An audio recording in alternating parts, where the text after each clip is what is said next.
सुस्वागतम प्यारे विद्यार्थी। तो आज हम पढ़ेंगे 11वीं कक्षा के हिंदी किताब से सच्चिदानंद हीरानंद वात्स्यायन अज्ञेय द्वारा लिखित कविता हिरोशिमा। तो प्यारे विद्यार्थी, हिरोशिमा कविता को पढ़ने से पहले चलिए सच्चिदानंद हीरानंद वात्स्यायन अज्ञेय जी के बारे में कुछ जान लेते हैं। तो अज्ञेय जी का पूरा नाम सच्चिदानंद हीरानंद वात्स्यायन अज्ञेय है। उनका जन्म 7 मार्च 1911 ईस्वी को कसाया जिले देवरिया में पुरातत्व शिविर में हुआ। उनके पिता का नाम डॉक्टर हीरानंद शास्त्री था। अपने पिता के साथ उनका अधिक समय कश्मीर, बिहार और मद्रास में बीता।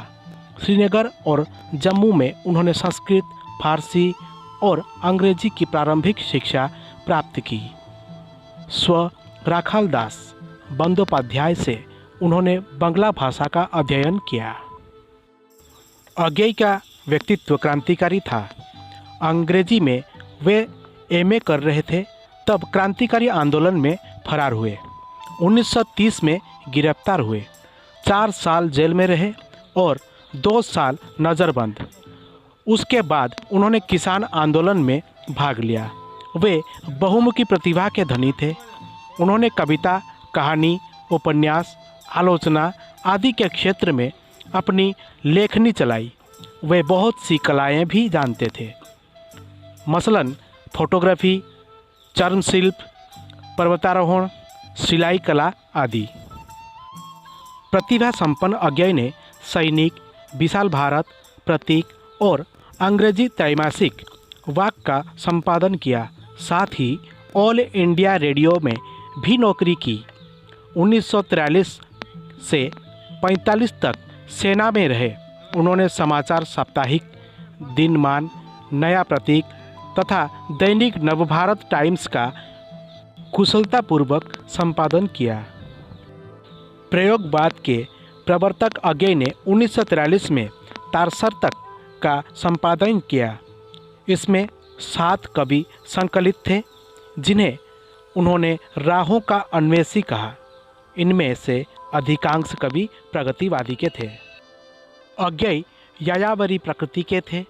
मूल रूप से ये प्रेम और प्रकृति के कवि हैं।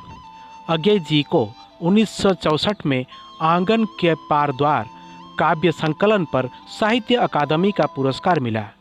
कितनी नावों में कितनी बार कविता संग्रह पर उन्हें भारतीय ज्ञानपीठ पुरस्कार से सम्मानित किया गया। तो प्यारे विद्यार्थी, चलिए उनकी कुछ प्रमुख रचनाओं के बारे में जान लेते हैं। इनकी रचनाओं में इत्यलम, बाबरा अहेरी, हरी घास पर क्षणभर, आंगन के पार द्वार कविताएं, शेखर एक जीवनी, नदी के द्वीप उपन्यास, छोड़ा हुआ रास्ता, लौटती पगडंडियाँ कहानियाँ, अरे यायावर रहेगा याद, एक बूंद सहसा उछली, यात्रा वर्णन, त्रिशंकु आत्मनेपथ, अद्यतन, आलोचना आदि। तो प्यारे विद्यार्थी, हिरोशिमा कविता के कुछ कठिन शब्दों के बारे में चलिए जान लेते हैं। जैसे कि क्षितिज। क्षितिज का मतलब है पृथ्वी और आकाश का सम्मिलित स्थान, जहाँ पर पृथ्वी और आकाश दोनों सम्मिलित होने जैसा दिखाई देता है, उसी स्थान को क्षितिज कहते हैं। अंतरिक्ष, पृथ्वी और स्वर्ग के बीच का स्थान अर्थात आकाश। काल सूर्य, मृत्यु रूपी सूर्य। काल सूर्य का मतलब है मृत्यु रूपी सूर्य। अरे, पहिए में डंडे, मतलब अरे का मतलब यहाँ है पहिए में डंडे। प्रज्वलित, प्रज्वलित मतलब जलता हुआ। गज, गज का मतलब है पक्की फर्श। धरातल, पक्की फर्श या फिर धरातल कह सकते हैं। क्षण, क्षण का मतलब तो आप लोग जानते ही होंगे, बहुत थोड़ा। पल या फिर पल।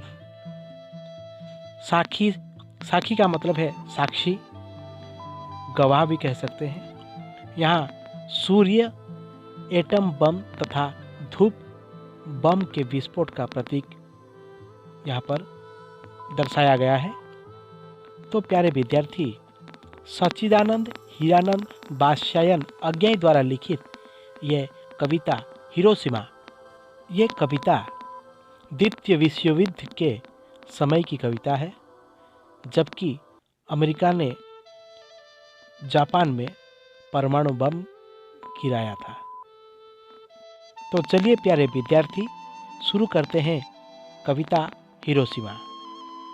तो कविता में अज्ञेय जी लिखते हैं, एक दिन सहसा सूरज निकला और एक क्षितिज पर नहीं, नगर के चौक पर धूप बरसी पर अंतरिक्ष से नहीं, फटी मिट्टी से। तो चलिए अब इस कविता को एक एक लाइन में विस्तार से समझते हैं।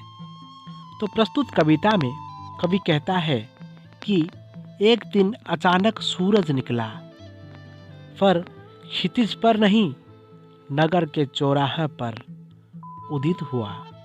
यहाँ कहने का तात्पर्य है कि क्षितिज जहाँ पर सूरज और धरती मिलने जैसे दिखाई देता है, तो वहाँ से जहाँ से सूरज निकलता है, हम देखते हैं रोज़ सुबह कि जहाँ पर धरती और आसमान मिले हुए होते हैं, वहाँ से सुबह का सूरज निकलता है, ये हम लोग जानते हैं और उसी तरफ रोज़ देखते भी हैं, मतलब पूरब की तरफ। लेकिन आज का सूरज वहाँ से मतलब क्षितिज पर से नहीं निकला, चौराहे पर उदित हुआ, मतलब नगर के चौराहे पर, हिरोशिमा नगर के चौराहे पर सूरज निकला है, मतलब सूरज सा कुछ निकला है, सूरज सी गर्मी लेकर निकला है।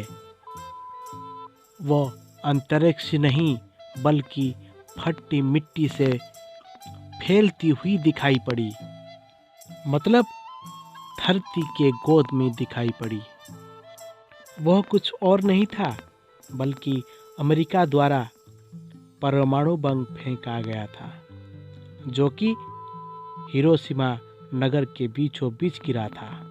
और उसी समय का वर्णन जो है यहाँ कवि कविता के रूप में कर रहे हैं। मतलब यहाँ अज्ञेय जी परमाणु बम को सूरज के साथ तुलना करते हुए इस कविता का वर्णन कर रहे हैं। तो प्यारे विद्यार्थी, आज इस कविता को यहीं रखते हैं। आगे की कविता हम अगले क्लास में पढ़ेंगे। तब तक के लिए हमें इजाज़त दीजिए। धन्यवाद।